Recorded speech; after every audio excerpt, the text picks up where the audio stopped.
పోరు నష్టం పొందు లాభం. ఇది బుద్ధిగా ఉండమంటూ బుద్ధ మహాశయుడు బోధించినప్పటి ఓల్డేజ్ డైలాగ్. ఇప్పుడు కయ్యాలు కాలు దువ్వడాలకే కాలం కలిసొచ్చేది. బాలకృష్ణ, చిరంజీవి అనే ఇద్దరు బిగ్ సైజ్ బొనాన్జాలు పందెం కోళ్లలా పవర్ఫుల్ డైలాగుల్ని దంచేస్తుంటే అది మధ్యవర్తులనే వాళ్లకు ఒక వినోద ప్రధానమైన విచిత్రం. కానీ ఈ మిత్రభేదం అభిమానులు అనబడే పిచ్చి మహారాజులకు ఖేదాన్ని పంచుతోంది, క్రోధాన్ని పెంచుతోంది.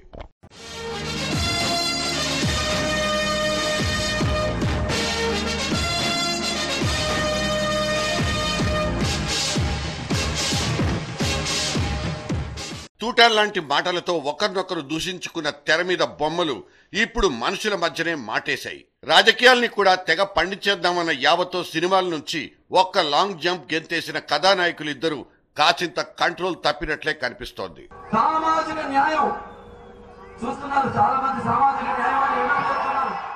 బాలకృష్ణ చాలా పసి మనసు లాంటి వాడు. చిన్న పిల్లలు ఏం మాట్లాడడానికి అర్థం ఏమి ఉండదు, దానికి ఎక్కువ డెప్త్ కూడా ఉండదు. ఎవడో అన్నాడు బాలుడని, రెండో వైపు తెలియదు బాలకృష్ణ సంగతి. ఇసకేస్తే రాలని జన సమీకరణాలే ఓట్లు కురిపించలేక చిత్తుగా ఓడించిన జ్ఞాపకాన్ని మెగా పార్టీ అధినేత అంత సులభంగా మర్చిపోరు.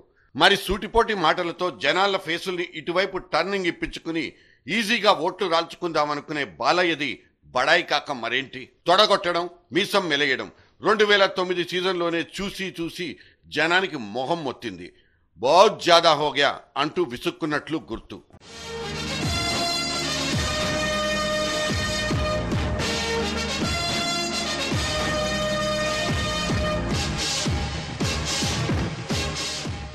ఫ్లాప్ అయిపోయిన అవే స్టంట్ సీన్లను జనానికి మళ్లీ గుర్తు చేసుకున్నారు మన బాలయ్య. బ్యాలెన్స్ తప్పితే బోల్తా పడతామన్న చిన్నపాటి సెన్స్ కూడా బాబాయ్ దగ్గర ఎందుకు లేదన్నది అంతు చిక్కని విషయం. ఆంగుల గ్యాప్ ఇస్తే 1/2 కిలోమీటర్ దూసుకుపోయే ఆన్లైన్ వీరోచితులు ఈ సీజన్ ను కూడా ఊరికే వదిలిపెట్టలేదు, బాగా వాడేసుకున్నారు. చిరంజీవి బాలయ్యల మధ్య పచ్చగడ్డి బగ్గుమంటుంటే చూసి తరించుకున్నారు. ముందు నేను నోటితో చెప్తాను, వెనకపోతే చేత్తో చెప్పు. కొడితే మెడికల్ టెస్టులు చేయించుకోవడానికి మీ ఆస్తులు అమ్మినా సరిపోవు. ఓ ఎవరినెవరు ఎక్కువగా ఎగదోచారన్న ప్రశ్న కంటే ఈ పంచ్ డైలాగులన్నీ వారి రాజకీయ బాగోగుల కోసమే పుట్టేవన్నది అభిమానులు తెలుసుకోలేకపోతున్న నివురు గప్పిన నిజం. అభిమానం దగ్గరే ఆగిపోవాలి. అది దురభిమానంగా మారితేనే ప్రమాదకరం. గోడ మీద పోస్టర్ల మీద పిడకలు కొట్టి కసి తీర్చుకోవడం దగ్గరే ఆగిపోయేవి ఒకప్పటి అభిమానుల బౌండరీలు. ఇప్పుడు అవి కత్తులు, కబడ్దార్ల దాకా వచ్చేశాయంటే తప్పెవరిది? నేను అదే మాటను అడుగుతున్నాను. మీ కన్న తండ్రిని వైస్రాయ్ హోటల్ ముందు చెప్పులతో కొడుతూ ఉంటే అప్పుడు నువ్వు నీ బావకి ఎంత కమ్ముడిపోయావని చెప్పి నేను అడుగుతున్నాను. నిప్పులో ఉప్పు జల్లే సంగతులు ఎలా ఉన్నా ఆ మంట నుంచి చలి కాచుకునే అవకాశాన్ని ఏ రాజకీయ పార్టీ కూడా వదులుకోబోదు. బాలయ్య దూకుడు చిరంజీవికే లాభదాయకమంటూ మెగా క్యాంప్ కొత్త కోణాన్ని ఆవిష్కరించుకుంటోంది. అధిష్టానం ఇస్తున్న వరుస ధమ్కీలతో మన్ను తిన్న పాములా పడుకున్న చిరంజీవి శిబిరం కోడెనాగులా బుసలు కొట్టడానికి బాలయ్యే ఆస్కారం ఇచ్చారన్నది వాళ్లు వేసుకున్న అంచనా. తన ఉనికిని కాపాడుకోవడానికి చిరంజీవికి ఇంతకంటే సొగసైన సమయం, సందర్భం దొరకబోదు. చిరంజీవి నీడలో ఇప్పటికే మగ్గిపోతున్న కాపులకు చంద్రబాబు గాలమేస్తుంటే బాబా బామ్మర్దులకు ఉమ్మడిగా దీటైన కౌంటర్ ఇవ్వడానికి చిరంజీవి వేచి చూస్తున్నట్లు సమాచారం. ఇటు బాలయ్య పౌరాణిక డైలాగుల కౌంటర్ల మీద కౌంటర్లు పడిపోతున్నాయి. బెజవాడ కాంగ్రెస్ బెబ్బులిగా పిలిపించుకునే లగడపాటి చిరంజీవికి బాసటగా నిలబడిపోయారు. ఏమిటి అసందర్భ ప్రలాపనలు అంటూ లగడపాటి దుమ్మెత్తిపోస్తే దీన్ని కూడా ముద్దుల మామయ్య తేలిగ్గా తీసుకోలేదు. ఉప ఎన్నికల్లో తొడగడదాం రమ్మంటూ చర్యకు ప్రతి చర్యను సంధించేశారు. దయచేసి చంద్రబాబు నాయుడు గారు మాటలేని రెచ్చిపోయి చిరంజీవి గారిని ఏదో రెచ్చగొడతానని చెప్పి నీ చేతులను కాల్చుకోకు, నీ భవిష్యత్తును పాడు చేసుకోకు. అది మంచిగా చెప్తాను. ఎందుకంటే ఆ 7 నియోజకవర్గాల్లో ఒకవేళ నేను అన్నానో లేకపోతే నా మాట నేను ఇంకెవరన్నా రెచ్చగొడితేనో చంద్రబాబు నాయుడు గారు పోటీ చేయమని చెప్పి సలహా ఇస్తేనో దయచేసి వెనక ముందు ఆలోచించుకోమని కూడా చెప్తాను. ఆయన్ని రాజీనామా చేసి ఇక్కడ నిలబడమని గెలుస్తాడేమో చూద్దాం. ఆయన ఒకసారి తిట్టిన మనిషిగా బాగా అండి చిరంజీవి గారిని. పెద్ద బాల శిక్ష బట్టి కొట్టినట్లు బాలయ్య పేట్రేగిపోతున్నారని, రాజకీయాల్లో ఇంతటి తెంపరితనం పనికిరాదని సీనియర్లు చెప్పజూసినా ఎందుకో బాలుడి బండి అదుపు తప్పుతూనే ఉంది. చంద్రం బావ కూడా సరిగ్గా ఇదే ఫీల్ అవుతున్నారనుకుంటా. బైపోల్ కు బాలయ్య విజిల్ వేసుకున్నా తాను మాత్రం 2014 దాకా సైలెన్స్ ప్లీజ్ అంటూ బల్లగుద్ది చెప్పినట్లు మనకున్న వినికిడి. బావ చెప్పే భగవద్గీత బాలయ్య చెవికి ఎక్కుతుందో లేదో తెలీదు. కానీ వీళ్ళిద్దరి మధ్య ఒక లార్జర్ సైజ్ అగాధం మాత్రం క్లియర్ గా కనిపిస్తోంది. ఎవరి కళ్ళల్లో ఎవరి ఆనందం చూసుకున్నా కథ అడ్డం తిరిగినప్పుడు అదను చూసుకుని వాళ్లకు వాళ్ళు సైలెంట్ గా మిడిల్ డ్రాప్ అయిపోవడం పాలిటిక్స్ లో కామన్.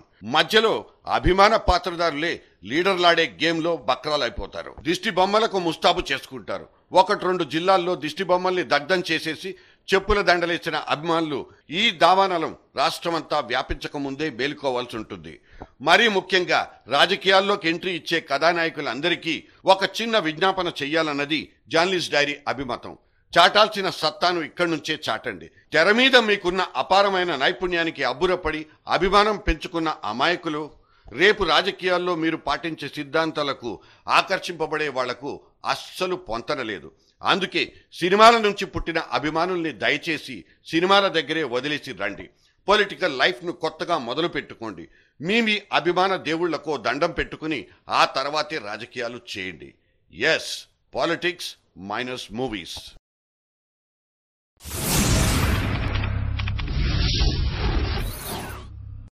87 సంవత్సరాల రాజకీయ కురువృద్ధుడు నారాయణ్ దత్ తివారీ ఉత్తరాఖండ్ కాంగ్రెస్ పార్టీ మెళ్ళలో వేలాడుతున్న గుదిబండ కూడా.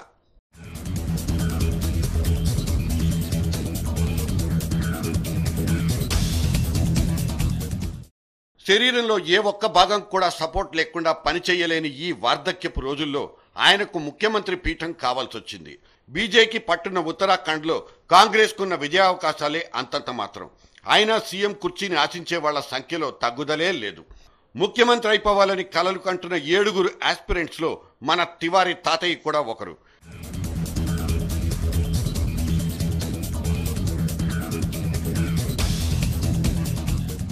శృంగార వీడియోలు, అక్రమ సంబంధాలు, ఇది ఆయన గారి ఆటోబయోగ్రఫీ. సినిమాగా తీస్తే డర్టీ పిక్చర్ క్రాస్ అయిపోవడం ఖాయం. ఉత్తరాది కాంగ్రెస్ కు భీష్మాచార్యుడని చెప్పుకునేంత సుదీర్ఘమైన రాజకీయ జీవితం ఉన్న ఈ మచ్చల మాటన అనుభవం అంతా మసకబారిపోయిందని అందరూ అనుకున్నారు. ఏపీ రాజ్భవన్ లో రాసలీలలాడినట్లు టీవీ తెర మీద మసకగా కనపడి ఆ తర్వాత ఊస్టింగ్ ఆర్డర్ చేతికందుకుని యూపీకి పారిపోయిన చరిత్ర తివారీది. అంతకుముందు యుక్త వయసులో కూడా ఈ పెద్ద మనిషి చెడు తిరుగుళ్లు తిరిగినట్లు కోర్టు చుట్టూ తిప్పించుకుంటున్న ఒక పితృత్వ కేసు కూడా తేల్చేసింది.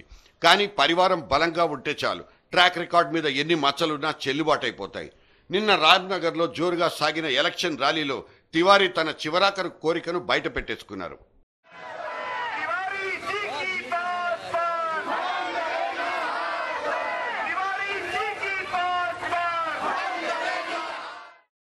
కనీసం 1-2 సంవత్సరాలు శరీరం సహకరిస్తే పూర్తి 5 ఏళ్లు ముఖ్యమంత్రి కుర్చీ ఇవ్వండి ప్లీజ్ అంటూ తివారీ చేసుకున్న అపీల్ తాజా ఎలక్షన్ సీజన్లో బిగ్గెస్ట్ పొలిటికల్ జోక్.